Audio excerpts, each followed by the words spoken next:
Hi, I'm Dana Whittle, American by birth, naturalized Canadian, Québécois at heart, and this is Pas d'Accent, born when I began documenting my experiences as a musician, designer, writer, and bilingual immigrant here in Quebec. Produced by Visu Media, Pas d'Accent is available on Apple, Google, Spotify, and your favorite podcast app. By the way, I love your accent. My radio's frozen. There's nothing coming in but the snow and the sleet and wind, 'cause the window's stuck open. Find a new frequency, run between you and me, transmission fantasy. When I'm 64. On being a senior musician before, during, and hopefully after a global pandemic. An ambivalent ramble about life as a musician from someone who's been given the sudden gift of too much time to think. Before. My little band played our last live pre-pandemic concert on March 6, 2020, not far from where we live in rural Quebec. The coronavirus was already a big deal in the western U.S., particularly in the Seattle area. I knew from following the CDC and other scientific sources that it was on its way to happening here too, and that night I had to keep explaining to friends and fans that because of this, I didn't want to kiss, even though I loved them dearly. We are a very physical culture here in Quebec. The MC actually made jokes at my expense about me being a germaphobe. 5 days later, they were closed for business. When the lockdown began, my very first thought, despite the horrific reason for it, was that the new normal was actually kind of my fantasy scenario. To be sequestered in my cozy rural home, wood stove fired up against the record March cold, nobody coming to visit, not preparing to go off anywhere, and at least a temporary stop to booking the increasingly elusive gigs for our band. A never-ending task I've grown to dread more and more over the 30 years I've been doing it. For me, it was like a dream staycation. Just a few weeks prior, we had returned from promoting our band at the world's largest folk music industry conference, Folk Alliance International, held this year in New Orleans. While there, we invariably hugged and kissed hundreds of friends, old and new, arriving from all over the planet, not realizing that the city was about to become a major virus hotspot. Maybe it already was and we just didn't know it.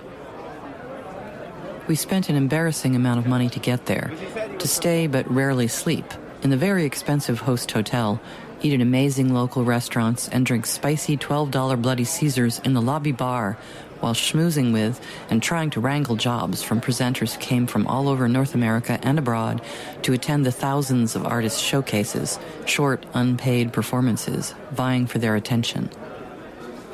To get folks to come see you, you have to stick up posters, hand out little promo cards, and swag. For example, guitar picks with your name on them, stickers people will want to stick on something, t-shirts, branded rolling papers, you get the idea. You email them pre-conference and Facebook message them daily with your showcase times and locations, letting them know there will be alcohol and good munchies there, and pray that they show up to hear at least 2 minutes of your 15 to 20-minute set at 2 a.m. You used to hand out lots of CDs, but now you make do with a download card that lets them grab your music online. Few actually redeem these cards. Almost nobody except other artists is willing to carry around a bunch of CDs. They need their hands for the free beer and munchies. Most attendees, us included, go through their conference goodie bag and chuck nearly everything into the hotel wastebasket, leaving any promo CDs for the hotel staff, who may or may not own a CD player or need another CD from a singer-songwriter they've never heard of. The irony of being a so-called starving artist, but staying in a luxury hotel is not lost on us, particularly when we find ourselves putting money into the tip jars of New Orleans street performers, some of them amazing musicians who would have had presenters drooling had they been able to afford the conference fees. We got sick on our last day at the conference, but we didn't even go to sleep that night, because we had to take the 7 a.m. Monday train to North Carolina to begin a short winter tour. All of it canceled due to either illness or bad weather. Despite being sick and losing all revenue for the tour, we even ended up spending 3 nights in a hotel because the friends who'd been housing us were even sicker than we were. we still didn't suspect for a minute just how our world was about to change, maybe forever. When you're the type of musician who plays folk festivals, small venues, and house concerts for modest fees, when you play traditional or old-fashioned sounding genres, when your music doesn't involve a lot of moving around on stage, unless you're a step dancer or a flashy player, when you don't have 10,000 or even 1,000 subscribers to your YouTube channel because your public isn't of an age that they automatically record everything you do on their smartphone, if you don't publish Facebook pictures of yourself with famous people in the green room at hipster festivals down under, if your hair is gray and you didn't purposely dye it that color, agents and managers do not jump at the chance to represent you. That's why our own agent phased us out in favor of our own kids' hotter, louder, younger, and let's face it, cuter band. So you end up pitching yourself, and any artist will tell you that there are few things as uncomfortable as being forced to tell people who hear this countless times daily just how great you are.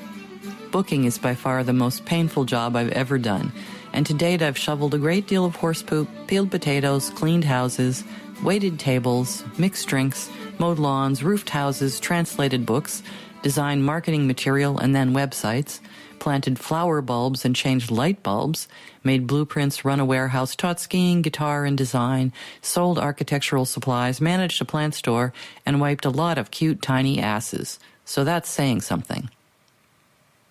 20 years ago, booking a gig involved lots of phone calls where you often spoke directly to the person doing the hiring, or left a message that might actually be returned. Hello?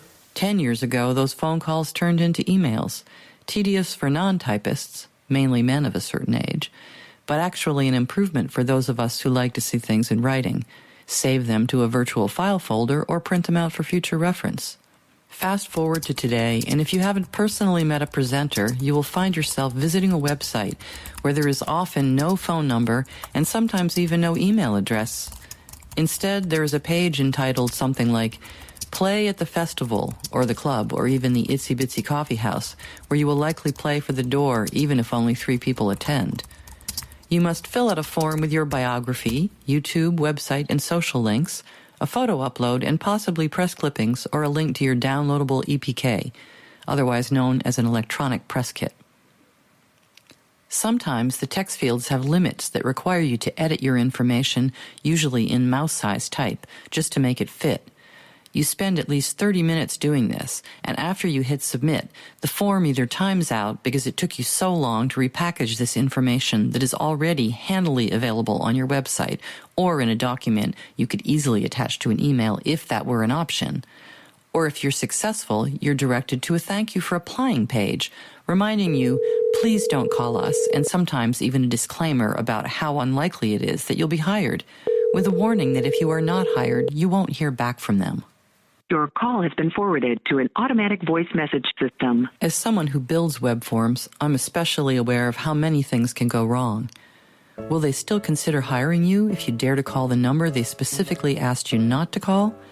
If you are relegated to contacting a venue via their Facebook page, also quite common, you may leave a direct message that nobody responds to, despite the fact that following the page allows you to see that the page admin is indeed online at this exact minute.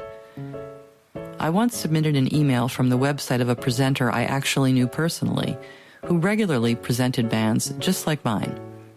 In fact, they had themselves friended me on Facebook, so after 2 months without a response, I shot off a direct message asking if they'd ever received my email.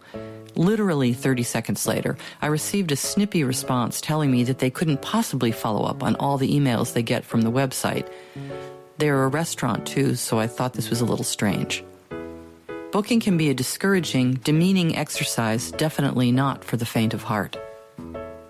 When you're a mature performer, it can be even worse.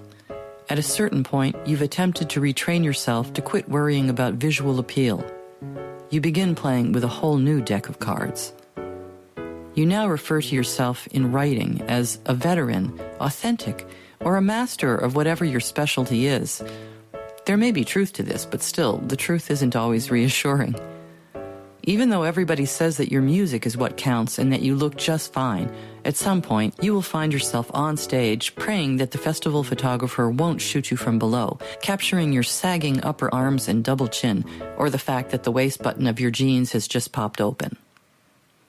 You stop making music videos featuring you because there are no good angles. Instead, you use artistic footage of your dog running through a field of daisies while you sing in the background. Nearly every musician you are competing with is younger, by default better looking, and seems to you, and may actually be, more technically impressive than you have ever been. Your own kids being no exception to that rule, having followed in your footsteps to become performers themselves, getting paid a lot more than you did at their age. There's rarely an unappealing camera angle to be found on their YouTube channel. You wonder how they could have decided to become professional musicians at all, after being hauled all over the countryside on endless drives to endure peeing in a sweaty porta-john and waiting for their parents to finish yet another set at festivals where you never, ever let them buy the $300 turquoise rings, overpriced leather backpacks, or Peruvian sweaters in the artisan tent. If they're exhausted at the end of a long day of following you around, they know how to look for you in the green room, if there is one. With the possible exception of high-profile pop stars and classical orchestras, most musicians are for all practical purposes unemployed the day following their latest gig. The sheer quantity of time that must be spent to remain in the public eye, even when you don't have upcoming concerts, is phenomenal. Cultivating leads, managing email lists, attending industry events, it can feel like you are starting from zero every time you begin, yet again, to book a season's worth of gigs. To compete, you must of course have a press kit, a website, a Facebook page, a YouTube channel, and a presence on Twitter and Instagram at minimum, and regularly add content to these platforms, whether you are playing gigs or not. You apply for arts funding grants to pay for as much of this as possible. The granting body also wants to see your videos and to know how many unique visitors you had on your website, even though you mostly interact with your fans on social media, and your website has become a static brochure for all practical purposes. You may have already noticed that people under 45 tend to have minimal websites, while those of a certain age contain everything but the kitchen sink. Oh yeah, and you still need to practice, write new music, arrange, record, and release both a physical and digital product, maybe even a digital single or EP, a short album, despite EP very unsemantically standing for extended play. During. You can just imagine what havoc was created upon this complex ecosystem with the onset of COVID-19. The exception being that suddenly you had lots of time to practice and create, but nowhere to show, ideally in exchange for some money, how great your new material is. To record your new album while on this unplanned hiatus, your band has to be able to get together, often in a professional studio, currently impossible unless you are living with your bandmates and/or have a home studio at your service. For my band, virtually every potential or in-discussion contract generated by multiple wee hours performances and networking at the conference in New Orleans is basically dead and gone. A conversation that was started but never finished, filed under maybe instead of active in my virtual bookings folder. These conversations will have to be taken off life support in Praying Nightly, late 2020 or, more likely, early 2021, or even as far off as 2022. Assuming that the venues who wanted us survived the pandemic. Many, if not most, folk venues already exist in a perpetual state of struggle, run by the good grace of volunteers and/or underpaid staff. Here in Canada, they are sometimes helped by arts grants from our amazing federal arts initiatives, as well as provincial programs. Some are simply too small to even consider reopening, because the required social distancing that is likely to remain in effect for some time is a distant dream. A space that can only accommodate a maximum of 60 audience members cannot pay performers a reasonable fee with only 30 people in attendance, and they certainly can't legally sell enough beer to those people to make up the difference. For Canadian musicians who want to play in the U.S., it takes a permit that involves a union membership and an FBI background check, even if you've been coming and going legally across the now-closed border for years. Then there are the fees and the hoping and praying that it will be approved. My band frequently tours in the U.S., and because we play traditional Quebecois music, we're able to obtain a special culturally unique permit. But this year, all of the work done to prepare the application and the thousands of dollars spent might as well have been flushed down the toilet. It is unlikely that we will be able to make use of that permit. With the onset of the pandemic, nearly everybody has created or attempted to create some online version of their event, from virtual folk festivals to private house concerts, folk music camps to open mic nights.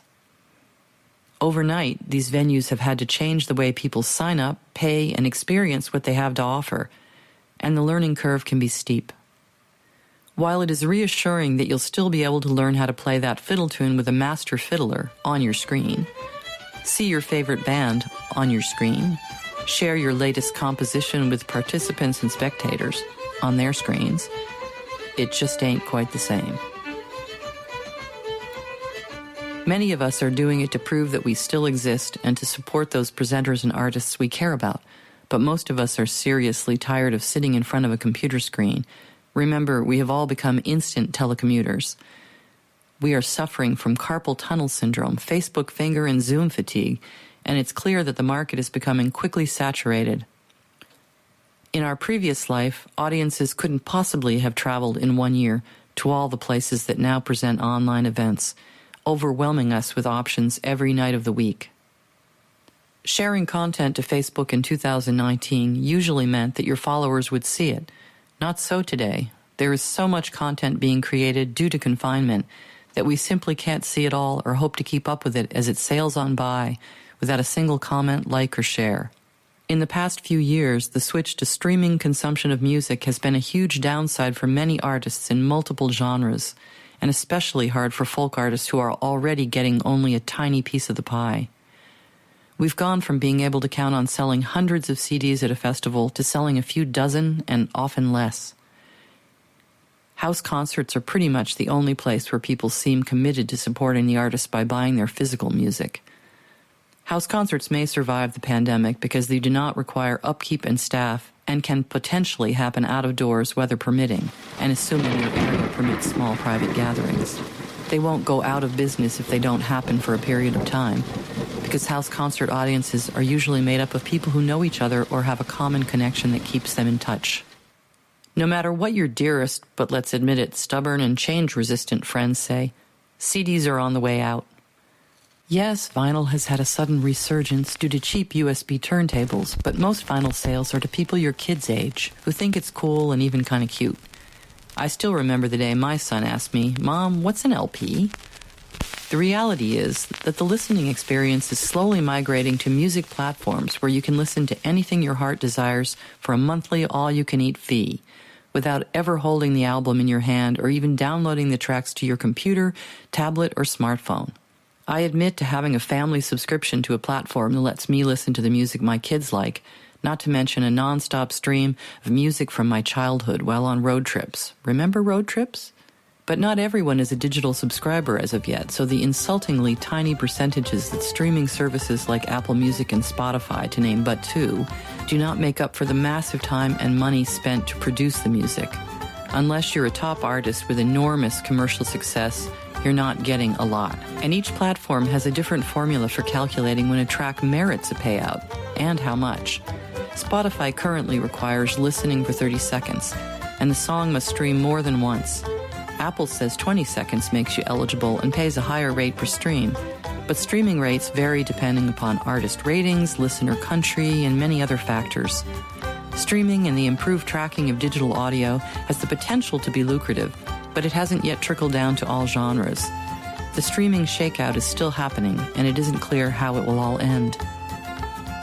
Ironically, since the beginning of the pandemic, my own band, as well as my now defunct bands who made CDs back in the day, have actually seen a subtle uptick in sales on all delivery platforms, streaming, digital downloads, and mail-order CDs on our own website, probably due to people being home and spending more time online than when they had to get out of their pajamas and go to their real-time job. As a web developer, I'm able to stitch together the various delivery options and benefit 100% from them. The potential profit margin from managing your own online sales is fairly high, but not everybody finds it easy to do so. Most of the companies selling digital downloads for artists take a sizable chunk of any profits and in the process steal the traffic that should be going to your own website. Downloads have to be hosted somewhere, usually not your own website because they use too much RAM during download, and it costs to park files on a server, not to mention paying someone to set it up for you if you're not a tech whiz. As a 64-year-old musician with a long and sometimes marginal career behind me, the COVID confinement period has become the catalyst to get me off the hamster wheel to try something new. I consider myself lucky to have that option, both in my skill set and in my economic and family situation. I own my home, I'm nearly debt-free, and I'm about to join my partner in claiming my retirement pension. I'm also thankful to live in a country that provides me with health care, even if I'm unemployed, as well as financial support to see me through this bumpy transition where we all adjust overnight to living without our regular incomes. As senior artists, we sometimes, but not always, have less to lose. Our kids may be grown and gone, and in our case, sometimes competing with us for the same music jobs, which is occasionally awkward.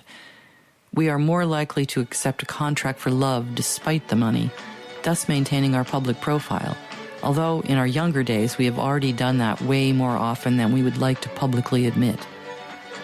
That is one lesson our kids learn from us, and we are happy that they approach their careers so professionally from the start. Meanwhile, wearing my designer-developer hat, my clients, artists, managers, and not-for-profits, still unsure how they'll pay for it, are asking for help figuring out live streaming, getting product for sale online, and trying to milk every possible opportunity to earn a few cents via the internet, our new #1 venue. Zoom, Facebook, and YouTube live concerts turn artists into performer, sound tech, and promoter rolled into one, generating a whole new level of stress, offering a host of exciting new options for screwing up. How about an intimate look up your nostrils as you fix the settings on your computer during a buggy live stream, all the while juggling your guitar and avoiding mic stands and cords or the cat?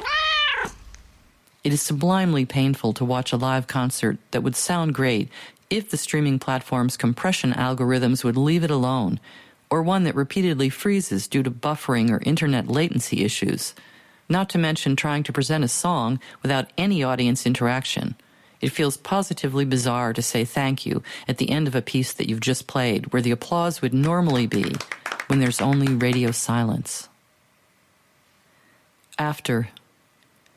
While the tragic pandemic takeaway for the performing arts will likely, and very sadly, be an abrupt end to many small venues, and certainly the end to the careers of some, maybe even many, artists, a May 2020 survey says that 19% of UK musicians are considering ending their careers. There may still be a wafer-thin silver lining to be found in this very dark cloud. There will be the forced weeding of the artistic garden, which means that some very, very good artists will never make it for mostly economic reasons. But those who are able to stick it out, brilliant or otherwise, will have a smaller field of competitors and may develop successful careers once venues have figured out how to exist again. Sales of instruments and music gear is up, according to Rolling Stone magazine, so yay for some retailers. Learn to play the ukulele or drums in your enormously free time. There are likely to be fewer live music industry events, which will reduce the cost of promotion for artists and travel expenses for presenters. Perhaps venues with fewer artists hounding them for gigs will begin answering the phone and publishing contact information once again. Maybe it will be the end, hallelujah, to live, unpaid showcasing. Maybe the public, who by now realize just how important entertainment and art are in our lives, will be willing to pay just a teensy bit more for what they now know they can't live without. This has begun to work for the publication world, with digital subscriptions to many well-known, formerly print magazines and newspapers on the rise. Or maybe I'm just being optimistic. In the meantime, once out-of-region travel is more broadly permitted and advisable, our performing fantasy involves quarantining for 2 weeks together with our bandmates before setting off on a busking street performance tour across Canada in a camper so we can cook our own meals and minimize contact. We'll stop where it appeals to us and do an impromptu set in the town square, on a church lawn, in a parking lot or a local park, No contracts, no calendar, and hopefully no arrests for unlawful performances. We'll pass the hat and accept offerings from people's gardens or kitchens in exchange for delivering some unexpected art and a bit of joy. Without the option of reasonably well-paying gigs, it's actually the way we like it best. Doing what comes naturally. Maybe you'll come across us during the summer of 2021, on a starry night or a breezy day, somewhere in a remote Canadian prairie town, or on a perfect island surrounded by sparkling water. Fingers crossed. One thing I'm sure of, that there is nothing like a long period of confinement and not knowing what tomorrow will bring to make you appreciate the good old days.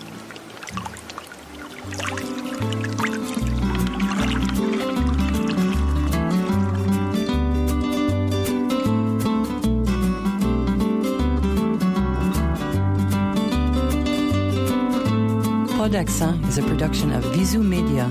Copyright Dana Whittle. All rights reserved. Recorded at Studio Visu in St. Béatrix, Quebec. Theme music by Avilde Moore. All rights reserved. Subscribe to Visu Media podcasts on Apple, Google, Spotify, or in your favorite podcast app. Visit visu.media for show notes and info about our other podcasts. And as you can hear, je n'ai pas d'accent.